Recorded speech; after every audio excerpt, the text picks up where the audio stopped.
Dr. Shetlin with the Whiplash Group. Thanks for joining us this morning. And today I want to talk about some other very common things that we do wrong in practice, and this goes across the board. Medical, chiropractic, PT, attorneys.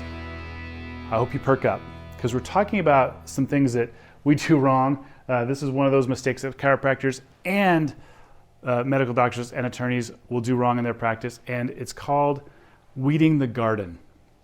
All right, this really can come back to bite you. So I'm going to share a couple of examples. So if you think about the patients or the clients that you take on, you want to make sure that you build your house to be a sanctuary for these people to come to. It's not just a place for them to buy a widget or a service, but actually find peace and tranquility in working with you and your team.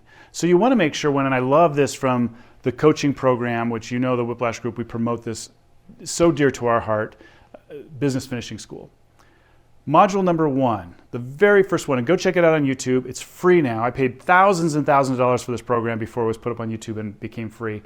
And it's worth every dime I paid for it. I'd pay for it again. And for you guys to get it free, I'm just going to challenge you to really make the time to study some of these modules.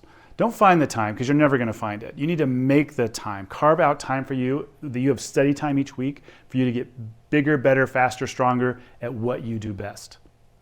Whether it's personal injury or family practice, family wellness, cash practice, or other attorneys that might be watching this that aren't really in PI or haven't cracked that nut yet and gone into personal injury.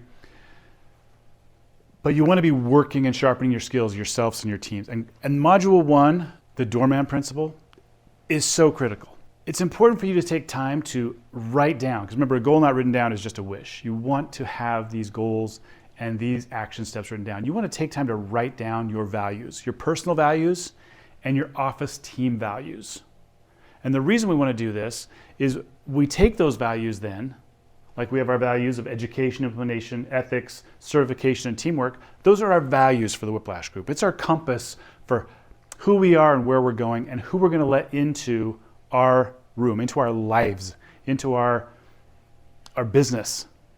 Because if we don't have those things clear, sometimes we'll let people in, and it is so much more trouble, like that module teaches, to get somebody out of your life, out of your room, so to speak, than it is to just not let them in the first place. So here's a really common example I'll see docs do, where they're just trying to serve everybody. And I get it. We all, doctors, chiropractors, medical, we got into what we do to serve. And our first thing is do no harm. We want to make sure we're doing no harm. We're doing nothing but good, but helping other people. But we have to have rules to implement and guides for ourselves and our team, so we know when to not let somebody in to our house, our sanctuary, rather than having to try to kick them out later, which can be costly. For example, with the Doorman Principle, the idea is you write down those values and you give them to your doorman, and your doorman guards the door to your room, and your room is your life. And once you let somebody in that doesn't align with your values, it's a struggle. And getting them out is expensive with time, money, and energy. For example, a divorce.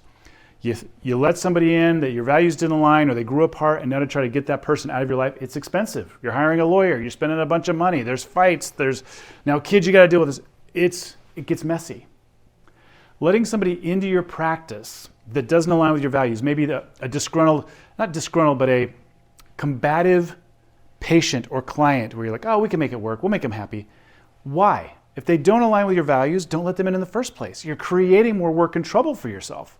So you want to make sure that you have those values and those lines, and you empower your team to be able to exercise those values and know when to say no on a patient or a client. Because if you let them in anyway, you're creating a mess for your entire office to have to clean up. I've had patients that have come in where we thought, oh, we'll just make it work. We'll make special circumstances. It's always the ones you bend over backwards for that stab you in the back. Note that. Always the ones you bend over backwards for that wreak the most havoc with you. Have your rules, have your fees, have your costs, have your systems, have it all laid out. And I'm guaranteeing you, the universe will watch this. And if you follow and stick integrous to what you set up, you are making the way. Even if you're like slow and you're thinking, oh, we're slow, we just need to start letting more people in here. You let in the wrong people, now you're not able to serve the right people because you've clogged up the system. So weed the garden, get rid of those ones that don't resonate with your office, set up your values in your doorman, and don't let in the ones that are going to harm you. A doc just called out to me not too long ago. He hasn't been a member for years. I'm grateful that he still appreciates me enough and respects me enough to call when he had a problem. He had a patient that just was called up, wanted to come in on a Friday or something, and was a little combative and didn't make it work to come in. Called back, and the doc said, okay, I'll meet you on Saturday morning. It's my day off, but I'll go in and meet you on my day off. Guy came in, was early, but just was taking a long time doing the paperwork, brought up the paperwork, didn't sign anything. And the doctor's like, well, I can't accept you as a patient if you're not going to sign anything. Very combative. Yeah, you need to take care of me. You know, it's your job and you're this and that. Well, you're not a patient if you haven't signed the paperwork. You're not a client if you haven't signed up. You're just a looky-loo. But the potential patient left disgruntled, put up a bad review. The doc responded to the review, which we're counseled not to do that. I don't understand this. In the legal world of America, it's just weird to me that if somebody says they came into the office, any kind of media platform, they've put out that they've come in as a patient.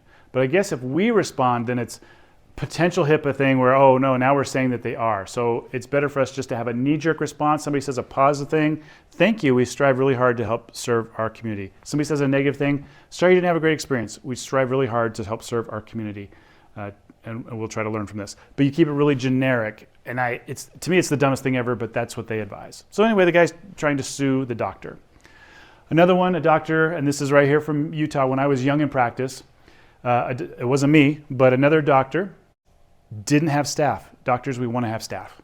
Especially if you're going to see female patients and you're a male, you have got to have staff to protect yourself. CYA. The patient calls up, it's 5:15, she says, oh, I'm really sore, I want to come in. Have you been here before? No, I haven't. I'm a new patient. Well, we close at 5:30. Oh, please, please, please. So she shows up right before the doc's closing. He's staying late for this lady. She's filling out paperwork. She looks around, nobody's there. She says, do you want to write me a check for 10 grand now, or you want to go through the whole legal system? He goes, what are you talking about? Well, I'm just going to say that you touched me inappropriately, and it's my word against yours, so it's going to cost you a fortune. And he got mad at her, kicked her out of there, calls up his malpractice insurance, and they said, write the check. It's going to cost you $25,000 to $30,000 to fight it versus just paying her to go away. That's the world that we live in. Those are the weeds that try to work their way into our garden and our sanctuary at the office. So we want to have a comfortable place for us to go to work every day, that we love going to work. And we want to create a great environment for people to come in. So we nurture that garden at the office, that it's a great place for us and everybody who enters. But we can't do that when we have bad apples or we got weeds in the garden that are making it uncomfortable for our staff or for other clients and patients or for ourselves. So stand your ground, set up your values, give them to your doorman, give them to your staff, empower your staff to exercise those principles, and you will be glad you did, as you have a career that's pleasant rather than putting out fires or expensive trying to get people out of your life that you wish you'd never let in the first place.